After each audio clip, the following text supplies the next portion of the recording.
وعلیکم السلام ورحمت الله وبرکاتہ. یو سوال کړی دی، وای بعض خلک یو میسج شیر کوي د رمضان د خبر په باره کې چې دا په دې ورځ باندې راځي او دروغ حدیث جوړ کړی دی او نبی علیہ السلام ته منسوب کړی دی. دا بالکل دروغ دی او چې څوک دغه شیر کوي عظیم ګناهګار دی.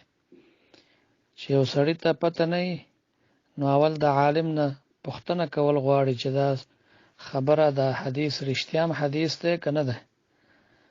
او نبی علیہ السلام فرمایي څوک چې ما باندې قصدن دروغ جوړي نو هغه د ځان ته په جهنم کې ځای وګوري.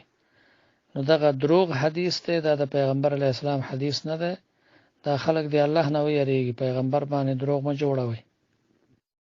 وعلیکم السلام ورحمت الله وبرکاتہ. یو سوال کړی دی د غیر مسلم د سلام په باره کې، نو چې سلام یې واچو ته به صرف وعلیکم ورته وایي او ته به په سلام نه چې نور دا د ستړي مشي کلمات ورته ویلی شي، خو ته به سلام پې نه چې که هغه سلام واچو صرف وعلیکم به ورته ووایي.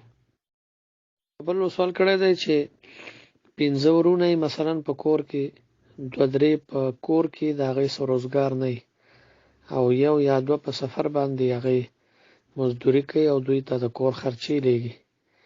نو مسله دا ده چې کله سرمایه د ټولو ورونو شریکي خو ټول کاروبار کوي، څوک لږې ګټي څوک ډېرې ګټي، نو بیا چې کله تقسیم کېږي نو برابر به کېږي.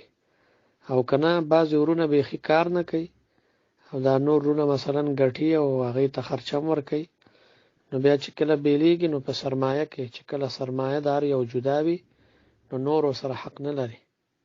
هر سړی د خپل سرمایه جدا مالک دی. وعلیکم السلام ورحمت الله وبرکاتہ. یو سوال کړی دی د روټۍ په وخت کې سلام اچول څنګه دی؟ اصل کې مسله دا ده چې کم وخت کې یو کس د سلام جواب ورکولو ته تیار نه وي نو دغه وخت کې به سلام نه اچي. یو په هغې کې روټۍ هم ده. نو که د روټۍ په وخت کې څوک روټۍ خوري او ته پې سلام وانه چی نو خیر ده، خو بالفرض که چېرې چا واچو نو بیا به جواب ورکوي. یو بل سوال کړی دی د صلات تسبیح په باره کې. نو صلات تسبیح داسې مونځ دی چې نبی علیه الصلاة والسلام فرمایي دې سره واړه ګناهونه لوی ګناهونه چې د الله د حق سره تعلق وي، زاړه ګناهونه نوي ګناهونه الله پاک ورسره معاف کوي. او طریقه یې دا ده چې د 4 رکعاتو نیت به وتړي او سبحانك اللهم چې خلاصه کې نو 15 کرته به دا کلمه ووایي، سبحان الله والحمد لله ولا اله الا الله والله اکبر.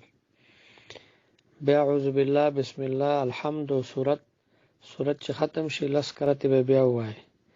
بیا چې رکوع ته لاړ شي 3 ځل سبحان ربي العظیم 10 کرته به بیا ووایي. بیا چې رکوع نه راپاسېږي سمع الله لمن حمده ربنا لك الحمد 10 کرته به بیا ووایي. بیا چې سجدې ته لاړ شي 3 ځل سبحان ربي الاعلى 10 کرته به بیا ووایي. بیا چې سجدې نه راپاسېږي 10 کرته به بیا ووایي. بیا په دویمه سجده کې 10 کرته.